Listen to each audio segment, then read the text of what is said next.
Another week to start off right and prioritize and ultimately practice what we do best. Couple announcements as we kick off the show here. Yes, we have switched now to 15:30 or 3:30 for the civilian types PM Central Standard Time.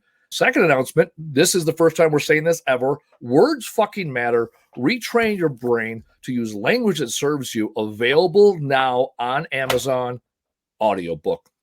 For all my non-readers out there that want to get all of this material, it's in there. It's on there. It's available to download. It was about a 4-month process from the time I wrote my book till the time I sat in the sound booth for the first time. So we're really excited to have that available, right? Because the way that we digest new information is different for every single person, right? Some people read, some people watch, some people listen, some people can meditate, right? There's different methodologies and modalities there. And so what's important to me is that as a speaker and a presenter, I can take the same information and present it multiple ways to reach a different audience. So available online. I'm extremely proud of that because it was a lot more work than I thought. I have a background in radio and recording a book of your own words. Man, that'll fuck with you. Imposter syndrome creeps in. You question everything you've ever said. And listen to yourself on playback is, at least for me, listening to myself on playback isn't something I love doing. And yet it was a necessary part of the process. I'm so happy that I did it. I'm glad I made it a priority. And I practiced and practiced what I preached. And I'm really proud of the product that came out. Last week, we talked about prioritization. And the one piece from my book that I want to bring back from last week to give us the baseline foundation is this idea of pain, right? Where do you get your priorities from? And often it's from pain. Last week at the Young Guns Fall Summit, both speakers talked about defining purpose. And they both said, start with pain. What isn't working? And so one of the words we often use, and I'm guilty of it as everybody else, is we use the word should. I should lose weight. I should go to the gym. I should treat people better. Whatever the should is in the world. And we talked about in this book, do not should on yourself, do not should on others, and do not shouldn't all over the place. And so this is the foundation. Should, obligation. Could, opportunity, right? If you had unlimited resources available, time, money, energy, what could you do? Let's start with this ideal of abundance. Okay, now let's bring it down to reality. What can you do with the resources that you do have available today and potentially to acquire more resources for tomorrow, right? And what will you do? That is the commitment we're talking about. Now, last week, we broke that all down. We said, here is our commitment. Here is our priorities. We're going to transform pain into passion to define our purpose. We're going to have priorities wrapped around that triple P effect. And this is what we will do. And the will do has to be an action item. It's not often, what ends up happening is people often talk about the result. I will lose weight. Okay. What will you do to lose weight? That is more interesting because that is controllable. And I would argue, we'll use the weight loss thing. It's a universal thing. When you put in the work and you say, hey, I'm going to start eating right. I'm going to start sleeping right. I'm going to start hydrating more. I'm going to start working out rather. All of a sudden, the number of weight loss is so less significant because you're feeling better. You're trying new foods and exploring new foods. You're hydrating more and you're sleeping better. So maybe you're less irritable. And maybe you go to the gym and you end up gaining weight from a math perspective, right? Because you're putting on muscle and lean muscle weighs more than fat. And all of a sudden you actually put on weight and yet you're happier and you're healthier and you're sleeping better and your cortisol levels and your stress is lower, right? So what will you do? Today, we're going to talk about how do we practice that? What ends up happening? I'll throw some numbers out there. There's some strategy. We'll talk about 3 strategies. And for my strategies, we'll use my 3 steps to success at life, which is do the fucking thing, tell the fucking world, and show the fuck up. Those are the 3 steps of success at life. And I'm gonna use numbers behind those 3 things, right? So let's talk the top first one. Do the fucking thing. It takes 21 days to form a habit. And for every 1 day you don't do something, it takes 2 days to get back on the bandwagon. So first, 21 days. I've been talking about my journey the last 18 months. Every 90 days, the beginning of every quarter, I have put something in place in my life to have better physical health, because I know when I have better physical health, I end up having more energy and more mental health, and I can be a better father, a better business owner, a better significant other. I'm a better person when I take care of my physical health. This quarter, it is do not drink coffee within 90 minutes of waking up. And so far, I am on one day. I am back to day one as of today, because yesterday when I woke up, I made a cup of coffee like I do, and I got on with my day. So I'm back to day. I am back to square one. I went 4 days at one point where I remembered every day, didn't, and now we're back to day one. So it takes 21 days to form a habit. Do the thing and acknowledge when you didn't do the thing. Why didn't you do it, and what can you do about it?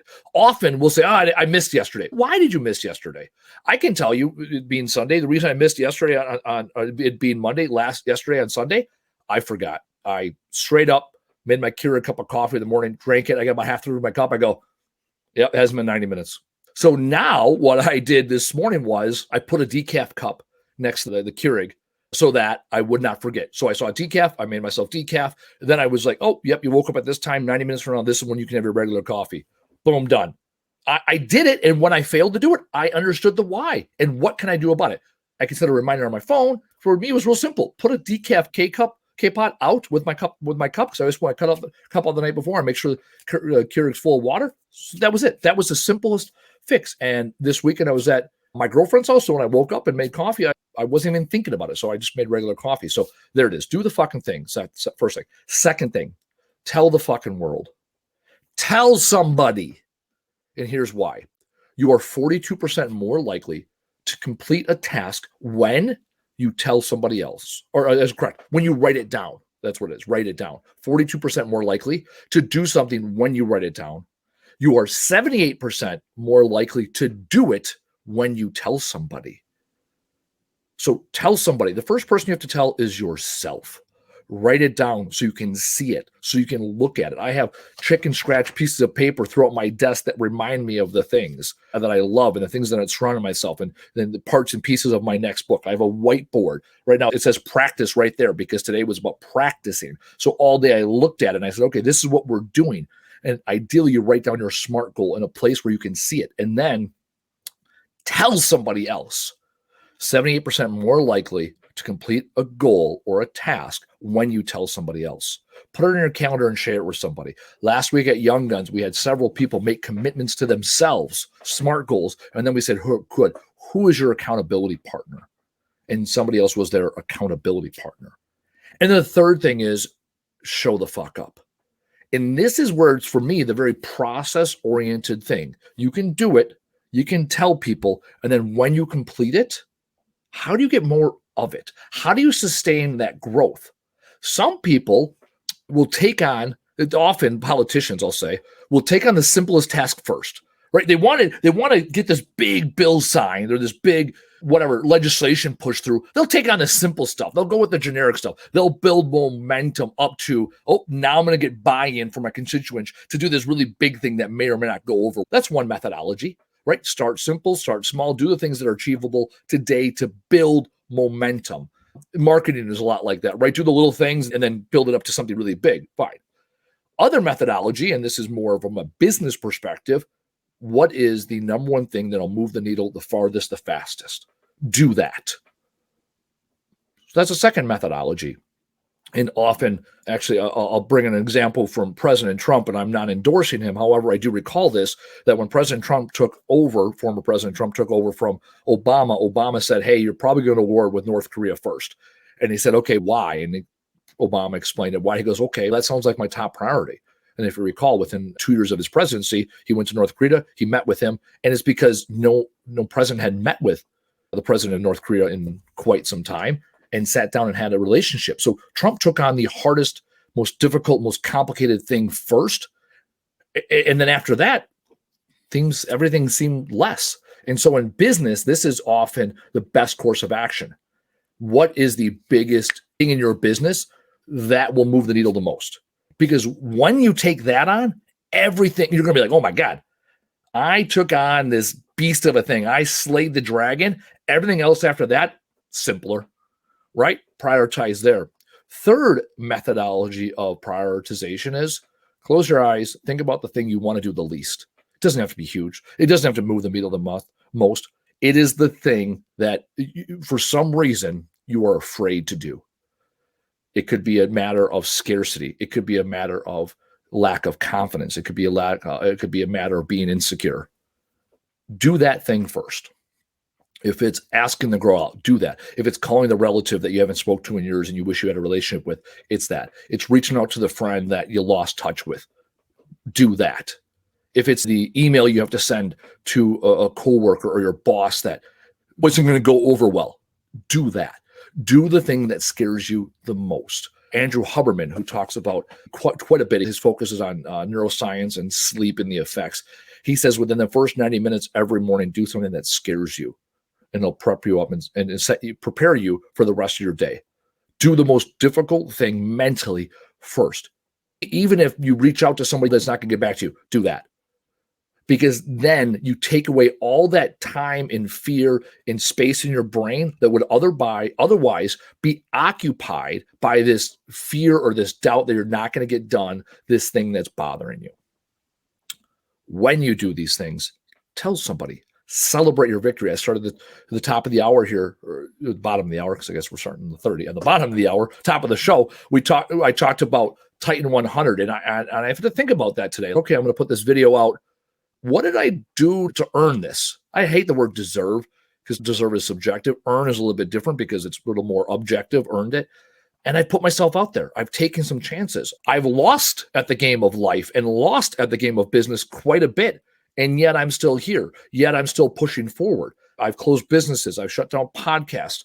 I've fired employees, right? Like I've done all these things that were of loss, that were failures. And yet I still got up every day and pushed forward.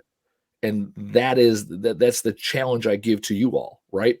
Find the thing that scares you and still push forward. Take on that thing that's going to bother you the most. And then when you slay that dragon, celebrate it with others, because they are the ones that supported you getting there. When you take something off your list, check it off. Put, okay, here's my BHAG. This is the thing I want to achieve. What did I do today to make it happen? I used to work for, we're going to talk about now timetables. That'll be the last thing that we talk about. I'd be remiss if I didn't talk about timetables, because time is relevant, right? We all get the same 168 hours in the week. And I like to break things down on a week basis, because that is, to me, the most controllable amount of time we have. And so I had this thing where I worked for Black & Decker. I was a sales rep, and I would go into Home Depot stores and I would re-merchandise their stores. And what people would often say to me, or what the rule was, you walk around the store, you do your store walk, you write down all the things that needed to get done in your store. So you had the things that you knew, the new initiatives. Then you say, okay, this product is out of spec or whatever. I got to update that or whatever this, right? And the rule was anything that took you less than 5 minutes, you did on the spot, because you push around my cart and I have my little toolbox there.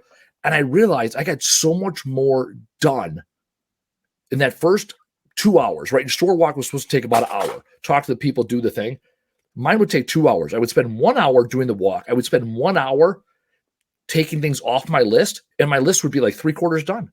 And I'm like, oh man, I got 6 more hours here to take care of 15 things. I knocked out 45 things because it took 30 seconds here, 3 minutes here, 2 minutes there. I had to talk to the supervisor here and say, okay, can I do this thing? Sounds good, right? It was a less than 5 minute task. That worked. In EOS, I've been studying EOS recently and understanding it. And almost everything EOS does, which is the entrepreneur operating system, they talk about where are your goals in 10 years, 5 years, 3 years, 1 year, 90 days, 60 days, 30 days. Those are all the places you put these goals and the initiatives. And then your rocks, the action items, are 7 days. That's it. What are you going to do in the next 7 days to achieve that 90-day goal? What are you going to do in the next 7 days to achieve that 10-year goal? 7 days. Check in with yourself, check in with your team. What did you do in the last week to achieve that goal? And when you do something every single week, one thing, it's 52 things you've done this year that you didn't do last year by not prioritizing it. So as you guys join me on this journey every single Monday, this is the thing I do. I put aside 15 to 20 minutes every single Monday to go live, to get uncomfortable, to share my ideas with the world so that I earn the right to share the stage with Jordan Peterson. I earn a spot on Joe Rogan's podcast. I earn a full-time career in speaking and consulting. That's where I'm going. I've said it, and I'm going there, and I'm putting the work in and day out. And let me tell you something. All three of those scare the hell out of me. It's scary to think, what would I do someday when Camo Crew Junk Removal is killing it and running and they don't need me? What do I do in the morning? What's it going to be like getting on a stage with someone I look up to? What's it like getting on a podcast where millions of people listen and everything I say will and will not be held against me? That is scary.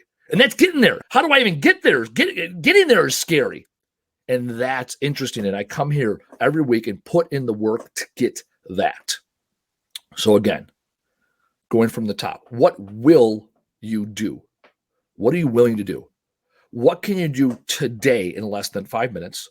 What can you get done by the end of today? And what are you going to get done by the end of this week? When you prioritize and when you make a plan, 5-minute plan, a 1-day plan, and a 7-day plan, you will get 150 steps closer to that next goal, the big goal, whatever that may be. Buying a house, starting a business, selling a business, quitting your job, retiring, taking on your next career. All those things are one step away. The challenge to you is, are you willing to take the step? As always, I do thank you for coming on, watching another week of Experience Andy Wines Live. And as we know, the 3 steps to success in life are simple. Do the fucking thing, tell the fucking world, and show the fuck up.